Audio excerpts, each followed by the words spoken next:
You ask Tiger to solve. This deals with linear equations with one unknown. The final result is x equals 27. Let's solve it step by step. Group all x terms on the left side of the equation. Add x to both sides. Group like terms. Simplify the arithmetic. Group like terms. Simplify the arithmetic.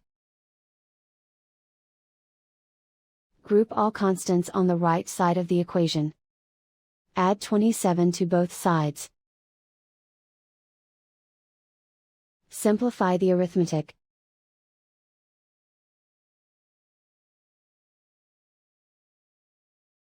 Isolate the x.